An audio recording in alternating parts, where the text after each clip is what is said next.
Day 4 of learning top 30 tips for TNPSC Group 1 Mains answer rating. Tip number 4. இந்த ஷார்ட்ஸ்ல after answer structure பண்ண கத்துக்கிட்டதுக்கு அப்புறம் நம்ம என்ன பண்ணணும் அப்படின்னு பார்க்க போறோம். நம்மளுடைய answer should be simple and concise.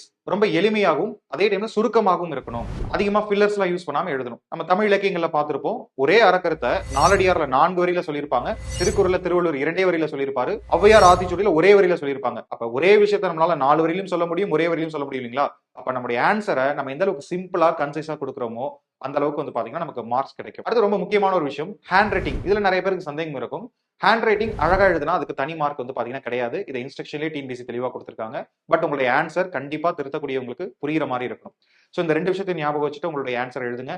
Should be simple and concise. உங்களுடைய ஆன்சர் இருக்கணும், மறந்துடாதீங்க. நெக்ஸ்ட் டிப் வேணும்னு நினைக்கிறவங்க டிப் நம்பர் 5 கமெண்ட் பண்ணுங்க. இதே மாதிரி எக்ஸ்க்ளூசிவ் குரூப் 1 மெயின்ஸ் கண்டென்ட் அடுத்தடுத்து வேணும்னு நினைச்சீங்கன்னா நம்மளுடைய வரண்டா ஐஎஸ் சேனலை சப்ஸ்கிரைப் பண்ணிக்கோங்க.